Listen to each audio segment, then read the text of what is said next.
L'évacuation du dépôt de transit de Lafiabougou, encore surnommé le mont Kilimanjaro 2, c'est plus qu'un soulagement, une délivrance pour la population de Lafiabougou. Ils l'ont fait savoir à notre micro.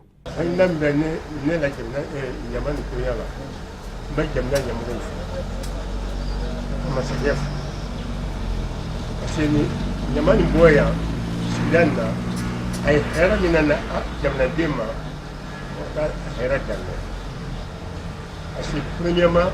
depuis Yamani Keda, quand on est Nina, Soso, c'est l'entrée. On va mal parfois Yamani Baché Kapoya Tigana. Elle n'est du ministre. Bien, nous n'avons pas de gala. Bon, Yamani Fana, le place d'ailleurs, à Mavon, à l'Ata Kaniri, mais qui aura pas de commentaire. Ndani ke batama tare nyamani gasi ko ade ni mo banana an ne fura kala banani akase ka sabi banani nama sabi ada ko ne inna wala nyamani ko ya anana ko tama bale bi ya sigilani c'est perdu la faire bouger assez bela delenka misobia kɛra sababu di ka ɲamani parce que ɲamani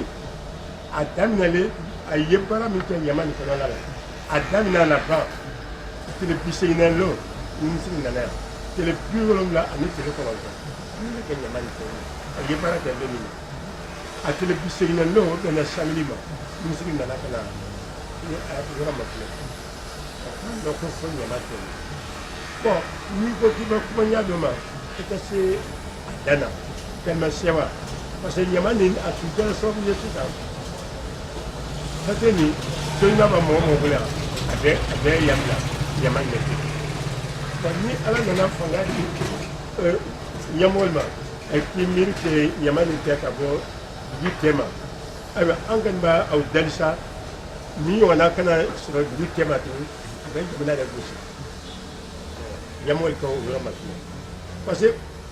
pour une minute, quand on fait ma sama norma, mi a sama fanga kabo. Nyama tele, mais ni yala ay bana mune kesi sa, mimba interdit, nyama ni on takeli. Nyama on peut ça. Parce que mon chama beambi, il va bara kalfa mo chamana asita ka plasita. Bara kalfa le pitine mina, nous abidini kele. Ni mali nyama wa beba komi abidini. Gelam banka wuta parce que ni wori dina mogoma ki ka para mi ke ni yake da fa ba ko wori min fan dile abidini ma kaka nyamante aya atlachi kaman na di kala nyamani ke ya ni yala ya woli ba doni tala mais depuis petite na aka étude na lebi tele biologie la ani tele ko on de ke nyamani sur 3 heures elle est bien. Il est sur 3 heures, elle est bien. Donc, il y a des cafés,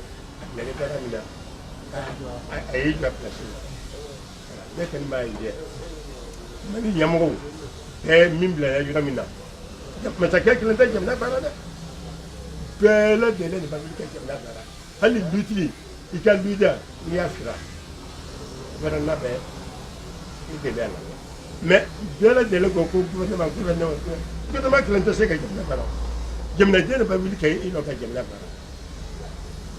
On voulait dire que Malika. Il y a moins une veille. Nous avons la place imminente.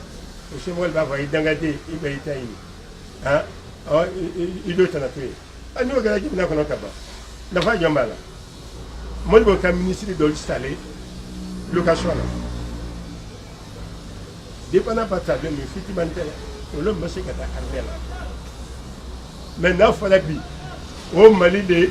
quand tu es là, il n'y a pas de Mali femme. Mon beau, il y a un maintenant, il y a un la place là. Voilà, il y a un maire de Parakela, ministre de Parakela, Nimbela de Nimbeta, avec un unique à lui. Il t'a fait non, Mali femme, Mali ya yɛlɛ ni min mana wuli sɔrɔ dɔrɔn o bɛ wuli ka taa foliba san min mana wuli sɔrɔ o bɛ taa étage san n'i ye jamanaden ka hakɛya dun yomali kɛma e ka taa sa kan sigasi t'o la ba n y'o de tele kɔnɔ Modibo k'an na mɔgɔ si ma jamana wuli mais bi don depuis Modibo bɔra yan jamana kɛlɛ ni min ka di min ye ni min ka di min ye o tɛ jamana la o ko ɲama banna ne quatrième kɔnɔmɔgɔ ni bɛɛ lafiya bɛɛ lajɛlen i bɛ dumuni sigi sa n'i yɛrɛ ma se la datugu nɔ k'a fɔ ko fɛn kuntan nin bɛ don i ka dumuni na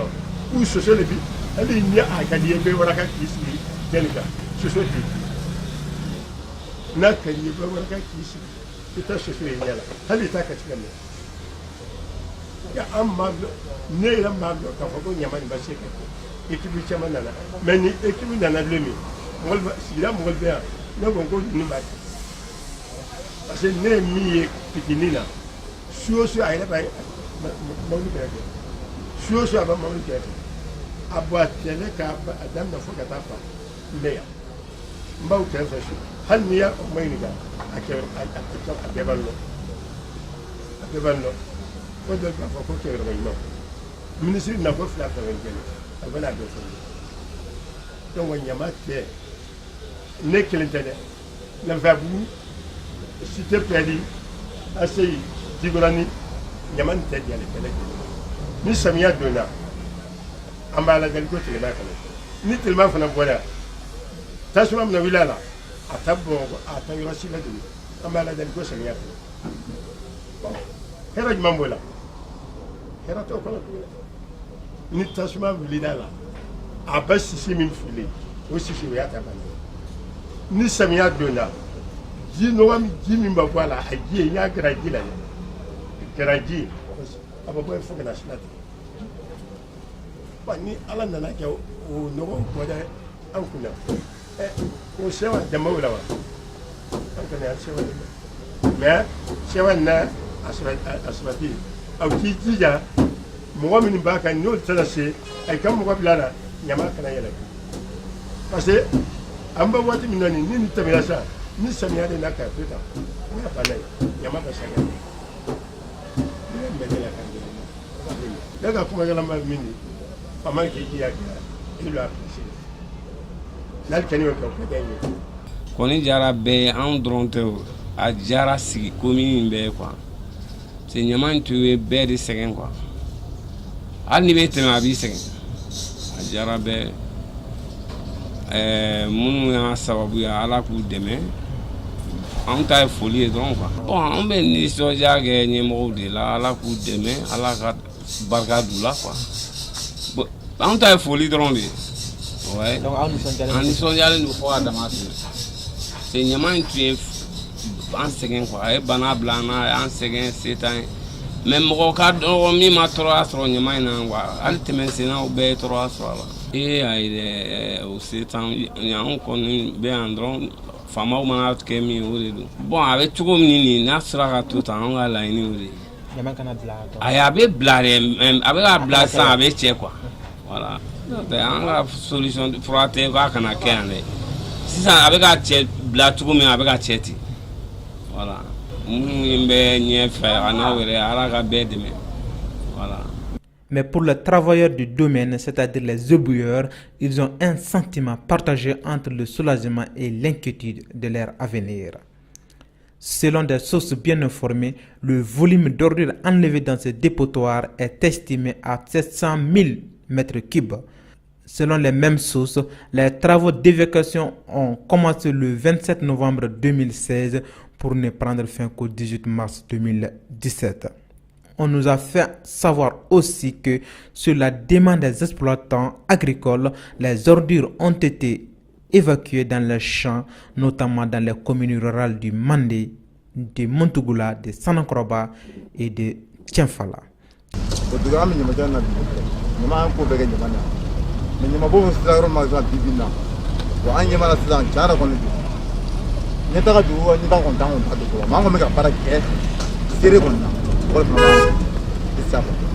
am ga baraka mo gol mais am ga baraka mo gol to ko nulu mal ni mera dama an ka baraka kul ka ko karsa a ani faamaw kumana a ye wotoro jɔ fɔlɔ walima faamaw yɔrɔ dɔ d'a ma a ka baara kɛ ninnu ka baara kɛ an fɛ komi tonton ma ni mairie cɛ bi jan bi ko tɛ o tɛ bila ko ye bon mairie bɛ se ka jɛ ka yɔrɔ dɔ labɛn yan an b'an ka baara kɛ yen an b'an ka dayɛlɛma fana yɔrɔ an fana b'an ta sɔrɔ patron b'u ta sɔrɔ fana b'an san i t'a dɔn ɲaman ko bi ko tɛ ne ma n'a cɛla ka ban fo ka se bi ma don min na vraiment a jala an bɛɛ y'a kɔni cɛla ka jɛ mais an bɛna bila an kunna est-ce que a bɛna to o cogo la wa ou a bɛna yɛlɛma wɛrɛ dɔ don o ko la bon ɲininkali b'o yɔrɔ de la bon jeu kɔrɔ ye bon an ni mairie bɛ jɛ ka baara kɛ ɲɔgɔn fɛ ko dɔ fɛn dɔ b'an ni mairie cɛ i b'a fɔ sa contrat ni san dafala an bɛ fɛn dɔ san mairie ye dɔw ko taxi quoi an bɛ taxi san mairie ye an bɛ baara kɛ o jeu kɔrɔ de o jeu kɔrɔ min ye n bɛ baarakɛla ta ka dan n ka wotoro fana na ka baara kɛ kalo mana sa an bɛnna min kan m'o d'a ma o fana jeu kɔrɔ ye ani min ye wotoro san yɛrɛ ka baara kɛ o tɛ kelen ye bon min ye wotoro san yɛrɛ ka baara kɛ o mɔgɔ de ka ca mais min bɛ juge la ani min bɛ baara kɛ a yɛrɛ o tɛ kelen ye ne bolo vraiment tiɲɛna ɲaman kɔni tiɲɛna a tila dun na ko kuli don a tila ka cɛ ka bɔ yen mais an yɛrɛ kɔnɔna fililen don ka bɔ yen ko ɲaman bɔ nin a bɛ cogo min na sisan ko laban t'a la an jɔlen don parce que munna parce que don dɔ nin tɛ laban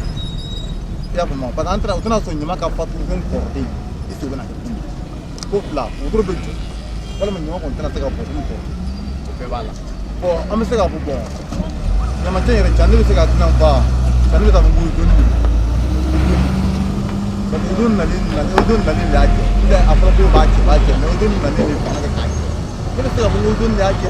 bon olu b'a cɛ ka taa kungo kɔnɔ ka taa kungo kɔnɔ mais an bɛ se ka taa kungo kɔnɔ wa n'an b'o yɔrɔ bon ni bamakɔ jɛla a ka dan bɛɛ ye parce que munna nɔgɔ dɔrɔn tɛ quoi n'i y'a mɛn ko ni furu bɛ dugu la tigɛ ɲama ni bɛɛ b'a kɔnɔ parce que n'a jɛla a ka dan bɛɛ ye a bɛ kɛnɛ sabati jamana na a bɛ jamanaden sabati a bɛ kɛnɛ di jamana na a bɛ denbaya fana a b'i ka denbaya lakana fana ne t'a fɔ bon n'o ma kɛ fana mais est ce que fɔlɔ wotoro bɛ se k'a jɛ wa kuma fana bɔra fɔlɔ wotoro bɛ se ka bamakɔ jɛ wa kuma kelen dɔrɔn bɛ minnu fɔ an ye dɛ wotorotigi o jeune fɛn bɛ min bɛ bari la est ce que an bɛ se k'an bolo di ɲɔgɔn ma ka bamakɔ jɛ walima bamakɔtigi ta de bɛ dabila wa wali mobilitigi ta de bɛ kɛ normal la kuma de b'o yɔrɔ mais ɲɔgɔn cɛ filɛ baara lankolon tɛ quoi munna est ce que an bɛ se ka wotorobola bɛ se ka wotoroboli jɔ est ce que an bɛ se ka baara kɛ mobilitigi bɛ se k'an sara a la règlement wa est ce que bɛ se k'o k'an ye bon ne ka kumakan labɛn min ye sisan an kɔni an bɛ ka baara kɛ an kɔni bɛ ka baara kɛ don o don an bɛ baara kɛ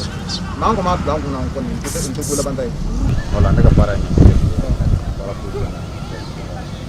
bɛ se ka kɛ o b'a fili a bɛ se ka kɛ fɛn wɛrɛ ye a fɔ k'a kɔni ti yɔrɔ kɔni ti yɛlɛma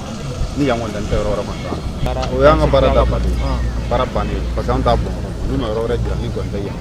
donc o la n t'a bɔn yɔrɔ wɛrɛ kan gɛlɛya ka ca yɔrɔ ko gɛlɛya ban ka fɔlɔ ɲama fɛ yan yɔrɔ ka wotoro yɛrɛ kun yɛrɛ sanfɛ na baara bolo sisan n'a kun yɛrɛ bɛɛ kun tɛ baara sisan foyi kɔni t'a la an m'a bɔn ka cɛ mɔgɔ caman bɛna ɲama bɔn ka siratu bolo kana quoi nka baarakɛyɔrɔ kama ni baarakɛyɔrɔ tun bɛna ka ɲama in tun bɛ an filɛ dugukolo in na cogo min na dugukolo in tun bɛ tan ɲama in nana bɔn ka bɔn fo ka kɛ a kulu bɛɛ y'a ye diɲɛ kɔnɔ parce que a tun bɛ filmé bɛɛ y'a ye mais bi bi in na ala ni ozone sababu ani mairie ka tɛgɛ di ɲɔgɔn na ɲama banna mais ɲama wɛrɛ bɛ ka na a cɛ ni bi a bɛ kalo saba bɔ wa ɲama wɛrɛ bɛ ka na i yɛrɛ ɲɛ b'a la bon donc ɲama in tɛ se ka ban tan tiɲɛni min bɛ ka don ozone kun tiɲɛni min bɛ ka don gouvernement kun nin na hakilinata min bɛ ne kɔnɔ ni ne y'a f'u ye ça fait dɔ bɛ fara ɲama valeur kan bon o hakilinata ye mun ye ne y'a fɔ mɔgɔ kalannen caman ɲɛna n ko yan kɛɲɛ bɛ kɛnɛjɛ min na o kɛnɛjɛ nin u ka 20 mètres ta ou fait 30 mètres même k'a se a dingɛ dunya o ka kɛ mètre 20 ye a janya ni ye nin bɛna ɲini ka hectare kelen bɔ a janya k'o bɛɛ se ka na nɔgɔ ni wotorotigiw bɛna na nɔgɔ ye dɔrɔn u bɛ wotoro jɔ dingɛ kɔrɔ dingɛ bɛ dilan ka nɔgɔ k'a kɔnɔ dingɛ bɛ dilan ka nɔgɔ k'a kɔnɔ ni nɔgɔ kɛra kɔnɔ u bɛna ni machine ye machine dɔw bɛ yen i b'a ko kɔnɔ a dakalo ka jan u b'o kɛ ka ɲɔgɔn pousse ka nɔgɔ tɛrɛ samiya nata in na o sanji fɔlɔ mana bin nɔgɔ kan a bɛ na nin a bɛ gazi labɔ o gazi bɛ se ka kɛ courant ye a bɛ se ka kɛ gazi min bɛ kɛ ka tobili kɛ muso bolo a bɛ se ka k'o ye bon n'o gazi nɔgɔyara o bɛ se ka ɲama yɛrɛ bɔ o b'a sɔrɔ ɲama tolila ka kɛ engrais ye o nafa ka bon nin don o don ka gasoil kɛ machine na ka ɲama tereke k'a ton mɔgɔw bɛ sɛgɛn an minnu ye gardien ye an bɛ sɛgɛn bon c'est pour cela n k'u ma n ko ɲama in a valeur tɛ se ka ban a tɛ se ka ban n'u kɔni hali ni m'a faamu u bɛ se ka aw intervenir ka se aw ma yala min ye nin fɔ mais an y'a mɛn fɛn na ta ou bien an y'a ye tan yala a tigi bɛ cogo di peut-être ni aw sera yan u bɛ ka se mairie la mɔgɔw b'a fɔ k'u bɛ fɛ ka ɲamanko dabila yan ɲamanbɔn dabila yan u tɛ se ka ɲamanbɔn dabila yan ɲama min filɛ nin yan nɔ anw ka ɲama de don e ka dala ɲama nin ka dala ɲama ne ka dala ɲama yala n'u y'a dabila a bɛ taa bɔn ozone bɛ minnu na kariw kɔnɔ ozone tɛ se ka population ka ɲama cɛ a tɛ se ozone kelen tɛ se ozone b'a la a bɛna nin ka san joli bɔ san 2 jate bɔ mais ɲamacɛlaw wotorotigiw bɛ min cɛ o ka ca ni ozone ta ye i y'a ye ozone tɛ se bon ɲamacɛ k'a dabila ka n'a to yan nɔ a tɛ se ka dabila ka gɛlɛ a tɛ se hali n'a bɛ dabila mais pas le moment parce que an ma s'a wagati la fɛn bɛɛ n'a wagati don don dɔ bɛ na peut-être an denw an b'an sigilen to suma kɔrɔ n'ala ye min kɛ sima ye ou bien aw yɛrɛ b'aw sigilen to n'ala y'a kɛ sima ye a b'a lakali nin tun ye ɲama ye an yɛrɛ tun bɛna mɔgɔ intervenir mais o fo sayiri ka ko ye olu fɛ kɛ bon normalement ni gouvernement y'an interdit ko ɲama tɛ bɔ yan ne yɛrɛ bolo tɛ dɛ hali e bolo parce que e jɔlen filɛ yan sisan i bɛ ka kasa min sama i yɛrɛ b'a dɔn ne bolo tɛ dɛ hali e min filɛ ka ne intervenir e yɛrɛ bolo hɛrɛ don kuma tɛ ne ma kuma tɛ population ma mais n b'a dɔn a tɛna se ka kɛ sisan min kɔni bɛ se ka kɛ sisan tellement na gouvernement fɛ o ye gazi o ye dingɛko ye population tɛ gazi ɲɛnama sɔrɔ e yɛrɛ min nalen filɛ n'i y'a dilannen a bɛ yɛrɛ sɔn a tile i b'a dɔn ka fɔ vraiment jamana nin bɛ baara fɛ jɔn ye initiative bɔ jamana nin na jamana nin bɛ baara fɛ k'an to ninnu na tantɔ don dɔ bɛ yen an bɛ se ka ko dɔn hali minnu filɛ ɲama in na tan npogotigiw ni fɔ a yɛrɛ ɲɛ bɛ ko la falotoro ni fɛnw ɲama bɛ na cogo di muso ninnu minnu filɛ ɲama na yan o bɛ bɔ e ka so kɔnɔ o bɛ bɔ nin ka so kɔnɔ o bɛ bɔ ne ka so kɔnɔ an sigiɲɔgɔnw ye musow bɛ yan olu tun bɛ baara kɛ olu tun bɛ feere de kɛ sugu la u nana coro 15,000 20,000 u nana ɲama na ka na juru sara dɔɔni ka bɔ ɲama na ka juru 15,000 ka juru sara ɲama na wa u ma segin ka bɔ ɲama na o mɔgɔ bɛ yan a caman ba bon o caman bɛ yen parce que caman bɛ yen o y'an yɛrɛ dɔ denmusow ye caman bɛ yen o y'an yɛrɛ dɔgɔmusow ye mais a plupart bɛɛ ye baarakɛla minnu bɛna ka bɔ village la i b'u ye wotorotigi minnu filɛ ɲama cɛ olu fana de ye baarakɛlaw ye minnu nana village la baaraden tɛ yen an bɛɛ ye baaraden de hali ni ne filɛ tile min kɔrɔ an bɛɛ ye baaraden baarakɛlaw de don ka na ka bɔ village la bon olu filaw olu de bɛ ɲɔgɔn sɔrɔ ne wotoro mana jɔ sisan perere wotoro bɛ jɔ i bɛ sotigi mankan mɛn ayise tɛ safurula ye n'a b'a bɔ ni ɲama ye wotorotigi nana o ɲama ton de senfɛ wotorotigi b'a essayer k'u to la k'u jala i y'a ye bon parce que o b'a sɔrɔ normalement u bɛna ɲama cɛ ale yɛrɛ ka so kɔnɔ bi ne mana taa n jɔ ni n ka wotoro ye e bɛ jɔn bila ka labɔ baaraden b'i bolo baaraden bɛna bɔ bi ka bɔ sini bon fo ka taa se kalo ma bon fɛn dɔ bɛna don u ni ɲɔgɔn cɛ quoi don o don u bɛ ɲɔgɔn ye u bɛ manamana kanu fɔ ɲɔgɔn ye bon o camanba de don bon u bɛ t'o la parce que baaraden don e ka jɔn tɛ baarakɛla safurula ye baarakɛla don e ka jɔn tɛ tiɲɛ tɛ wa bon don dɔ ten a b'a fɔ e ma bɔn karisa tɔnɔ n bɛ taa bɔ ntɛnɛmuso dɔ fɛ yen o b'a sɔrɔ ne min ye ɲamotorotigi ne ye plan d'a ma parce que n b'a caman devis dɔn bɛɛ a ka ca ala n b'u questionner yɛrɛ affaire yɛrɛ daminɛ cogo min na u b'a fɔ ten bon e b'a fɔ o ye n sɔnna taa ye ayi kana sini joona dɛ a bɛ taa sari i b'a sɔrɔ a dɔw bɔra so a b'a kɛ to o ni cɛfɛ si ou bien cɛfɛ da a ka ca kalo 6 kalo 7 ye bon n'u y'a profiter siɲɛ kelen fɛ bon wagati dɔw bɛ taa wagati dɔw bɛ kɛ kɔnɔ ye bon e bɛ se ka mɔ tuma min na e fana y'a sɔrɔ min fɛ e bɛ taa labila o ani so tɛ bilen ani fɛn tɛ bilen olu de fana bɛ tila ka na ɲaman na u kamalenw fɛ m'a fɔ a bɛɛ de a caman bɛ bon a caman fana bɛ yen o ye an yɛrɛ dɔgɔninw n'an denw ye par exemple an filɛ ka min ɲininka nin mɔgɔ si tɛ i yɛrɛ ma ka ninnu fɔ tan ou bien mɔgɔ si tɛ to kodɔn na ka na ninnu jaabi ta mais e yɛrɛ hali ni yɛrɛ ye kun fili minnu yɛrɛ ye sokɔnɔmɔgɔ ye ani minnu ye ɲama baarakɛlaw ye n'u tɛ se ka taa so ten hali ni yɛrɛ ye kun kɔrɔ ta i b'u ye i b'u dɔn c'est ça ne ni wari min bɛ ɲamancɛla ninnu kun muso ninnu a t'an si muso awɔ muso bɛ balanko ma gansan ma wari min bɛ ninnu kun a tɛ e muso kun a tɛ ne muso kun sagatigiw filɛ nin ye seliba sera ta a caman bɛ musokɔrɔba caman bɛ yen depuis sisan o bɛ taa o ni sagatigiw bɛ taa o bɛ taa 400 d'u ma o bɛ 600 d'u ma ni sani seliba cɛ i b'a sɔrɔ a dɔw bɛ 12 20 sagatigi ni cɛw ye dɔw b'a sɔrɔ dɔw yɛrɛ cɛw fana mɔgɔkɔrɔbaw bɛ yen olu cɛw fana sara olu bɛ ɲama bon donc ɲama in hɛrɛ tɛ se ka ban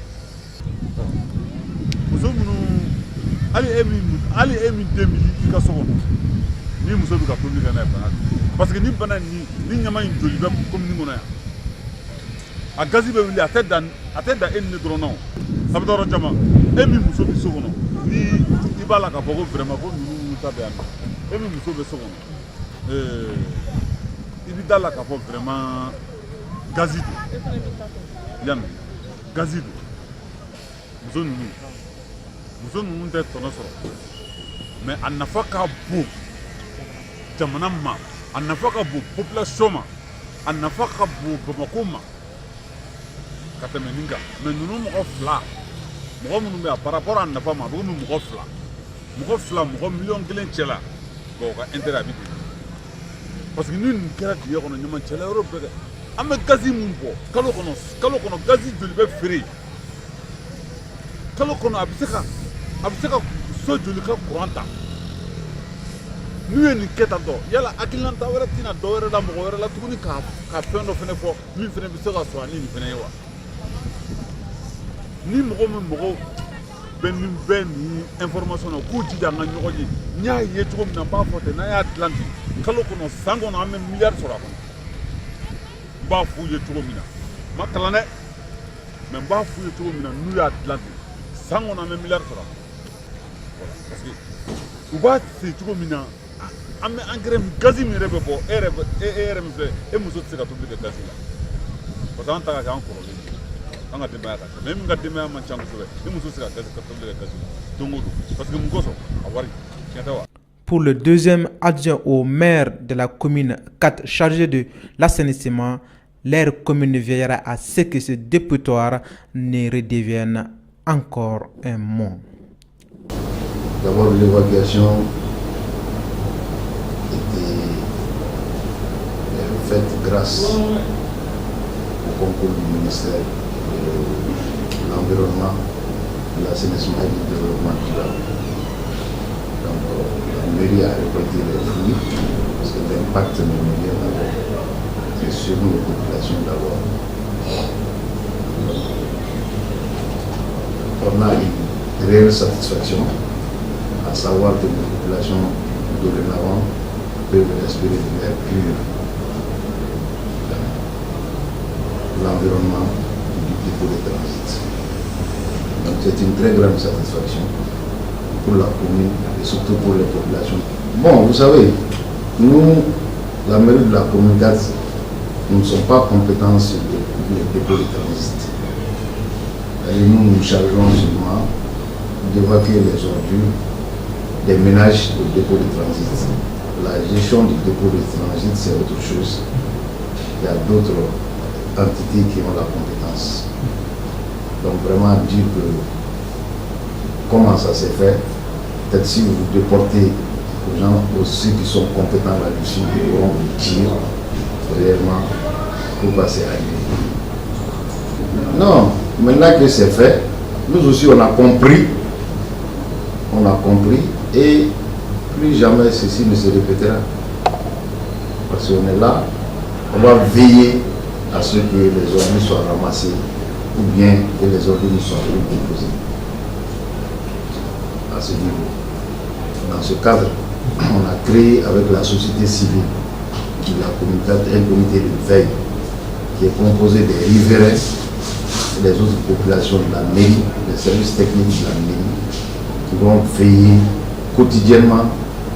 sur le dépôt de transit. Bon, le dépôt de transit, de toutes les façons, il y a Ozone, puisque c'est le district. Il y a Ozone qui est chargé d'évacuer. Les charretiers, ils évacuent des familles au dépôt de transit. Le reste, l'évacuation vers le dépôt final, c'est le Ozone qui est chargé de ça. Donc, on ne sait pas encore comment la mairie du district va organiser. Mais pour le moment, c'est comme ça que la politique se fait. Bon, Bamako est une ville coquette. C'est bien possible.